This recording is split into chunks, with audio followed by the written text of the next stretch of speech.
Bien-aimés dans le Seigneur, bonjour. Dans le numéro passé, nous avions parlé du service selon le royaume. Nous sommes allés dans les détails pour nous amener à comprendre combien de fois le service est indispensable, combien de fois le service fait partie intégrante de notre marche avec le Seigneur. Aujourd'hui, je voudrais, dans ce nouveau numéro, je voudrais vous parler de 6 bénéfices dans le royaume. Premièrement, le service dans le royaume attire des bénédictions divines. Lorsque vous servez le Seigneur avec fidélité, lorsque vous le servez de tout cœur, lorsque vous savez que ce n'est pas un homme que vous servez, que c'est lui que vous servez, et que vous devez, à cet effet, comme lui, il est un Dieu excellent, que vous devez apporter un service excellent, il n'y a rien à faire. Je vais vous citer ces 6 bénéfices divins dont vous devez vous attendre. Premièrement, le service dans le royaume attire les bénédictions de Dieu. Vous servirez l'Éternel, votre Dieu, et il bénira votre pain et vos eaux. Et j'éloignerai la maladie du milieu de toi. Exode 23, le verset 25. Regardez ce que ce service a apporté. Regardez ce que le service a apporté comme bénédiction. Dieu dit quoi?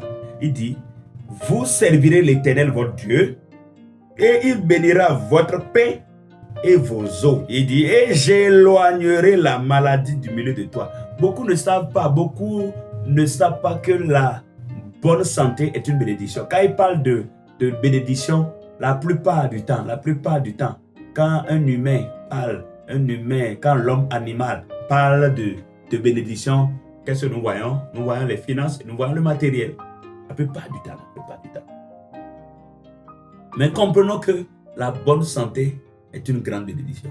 La bonne santé est une grande bénédiction. Dieu dit qu'il va éloigner la maladie. Il va bénir nos os. Il va faire quoi? Il va bénir également notre pain si on le sert. Regardez ces bénédictions-là que le service apporte. Deuxième bénédiction que vous devez attendre. Il faut attendre ça. Lorsque votre service est un service de qualité, c'est un service qui vient de votre cœur. Lorsque vous le faites de tout votre cœur, lorsque vous donnez un service excellent, vous devez vous attendre à ça. Ça ne tombe pas sur vous. Attendez, aspirez à ça. Deuxième type de bénédiction est que le service dans le royaume attire l'onction. Vous savez, beaucoup veulent l'onction. Beaucoup d'entre nous recherchons de grandes onctions. Mais à quoi servira l'onction s'il n'y a pas un service? À quoi servira l'onction? Dieu va dire clairement, j'ai trouvé David, mon serviteur, je l'ai oint de mon huile sainte. David faisait quoi pour que l'huile arrive? Quand Samuel est allé chez Isaïe, père de David, parce que Dieu l'a envoyé pour oindre son serviteur. Arrivé là-bas, est-ce que David était à la maison? Il n'était pas là. Il servait.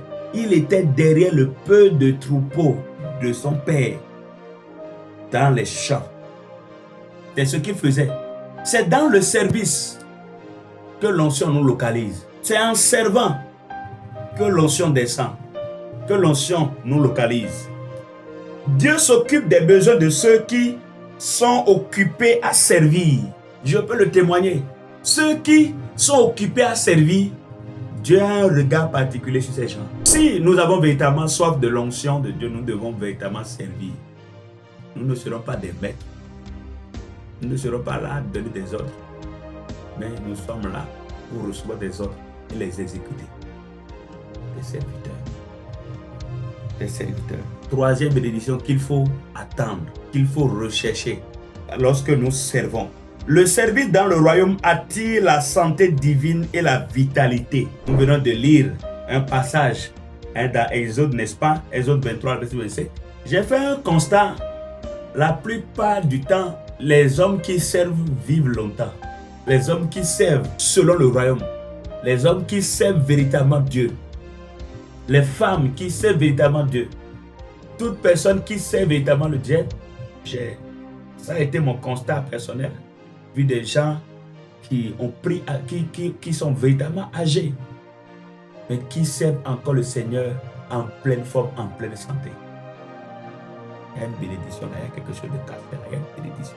Donc le service selon le royaume, le service de qualité, le service dans la fidélité, nous apporte la santé divine, nous apporte la vitalité.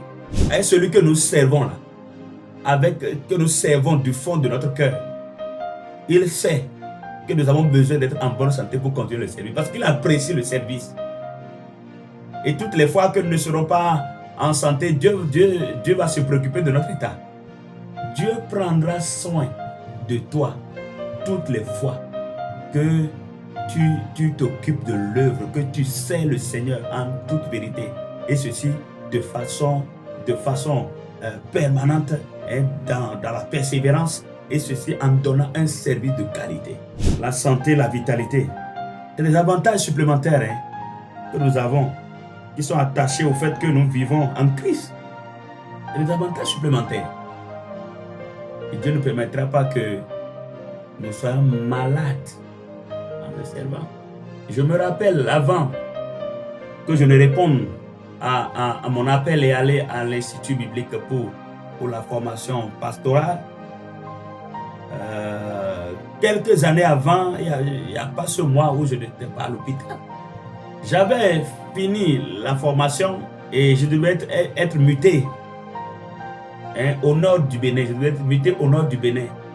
Il y avait beaucoup de mes proches qui s'inquiétaient du fait que je sois muté au nord du Bénin, parce que vraiment Arsène, avec sa santé fragile, aller dans le nord du Bénin où il y a tous les extrêmes, hein, climatiques, la chaleur à l'extrême, tout est à l'extrême, tant de fraîcheur à l'extrême.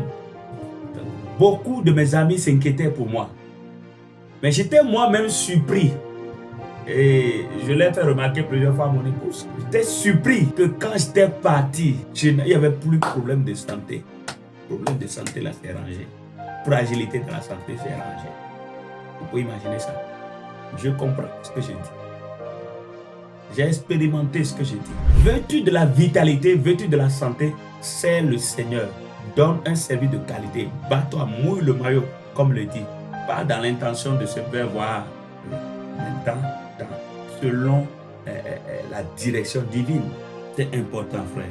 C'est important, bien-aimé. Quatrième bénédiction qui tombera sur toi lorsque tu sers le Seigneur, quand tu sers le Seigneur dans la vérité, de façon sincère, en donnant un service de qualité. Il faut savoir que le service dans le royaume prolonge la vie. Si tu as la bonne santé, si tu as la vitalité, naturellement, tes jours sont augmentés. Hein? Ta vie, ta durée de vie se prolonge. Hein? Regardez, le verset 25 et 26, c'est clair, non? Vous servirez l'Éternel votre Dieu. Et je remplirai le nombre de tes jours. Il va remplir le nombre de tes jours. C'est un secret. Et moi, je crois, un vrai serviteur de Dieu, un vrai enfant de Dieu, enfant du royaume, qui ne joue pas avec le service. Il est un danger pour les sorciers. Je me demande, est-ce que les sorciers vont se hasarder à l'attaquer un jour? Il a des problèmes. Le sorcier là, a des soucis avec le royaume, avec le ciel. Je pense qu'au lieu de passer tout le temps dans les délivrances, chasser des démons là, il faut véritablement mettre de l'autre vie et servir le royaume. C'est important, très important. Dieu a dit qu'il remplira le nombre de nos jours. Donc servir le Seigneur avec zèle active la vitalité, la longévité. C'est la clé qui active la vitalité et la longévité. Satan lui-même n'a même pas le droit d'ôter la vie à un serviteur doué, dévoué pour le ciel. Il ne peut même pas. Cinquième bénédiction qui tombera sur toi. Le service dans le royaume apporte la distinction. Waouh, la distinction. Veux dire distinguer? Je ne parle pas de la façon dont le monde distingue. Vous savez, Le monde est gangréné par la corruption dans tous les sens. Quelqu'un peut prendre la première place alors qu'il ne le mérite pas. Vous le savez bien. Mais quand on parle de distinction, vous savez, la justice divine, rien ne peut l'arrêter. Et la distinction est ce que nous pouvons attendre dans Malachie le chapitre 3, les versets 17 et 18. Dieu dit ceci: ils seront à moi, dit l'Éternel des armées, ils m'appartiendront au jour que je prépare. J'aurai compassion d'eux, comme un homme a compassion de son fils qui le sert. Et vous verrez de nouveau la différence entre le juste et le méchant, entre celui qui sert Dieu et celui qui ne le sert pas. Dieu n'est pas injuste. Il y aura de différence entre celui qui le sert réellement et celui qui ne le sert pas. Veux-tu vraiment être distingué? C'est le Seigneur. En toute vérité, c'est le Seigneur. Sixième et dernière bénédiction sur ma liste: servir dans le royaume qui attire l'honneur. L'honneur. Beaucoup travaillent dur dans ce monde-là. Beaucoup travaillent dur. Beaucoup payent de l'argent. Beaucoup dépensent d'énormes sommes pour se tailler pour l'honneur. De la même façon, beaucoup dépensent pour amener le déshonneur sur beaucoup de vies. Mais laissez-moi vous dire, le royaume de Dieu, quand vous servez le royaume, ce qu'on appelle honneur. Parce que l'honneur a encore son sens rien que dans ce domaine. Voulez-vous être honoré? Servez le ciel, servez le royaume, selon les principes du royaume. La Bible déclare dans Jean le chapitre 12, le verset 26, il dit: si quelqu'un me sert, qu'il me suive. Et là où je suis, là aussi sera mon serviteur. Si quelqu'un me sert, le Père l'honorera. Waouh. Le Père l'honorera. Je veux être honoré, c'est pourquoi je veux le servir. Si tu veux être honoré, c'est le royaume. C'est le royaume. C'est le royaume. Demain béni. Au nom de Jésus.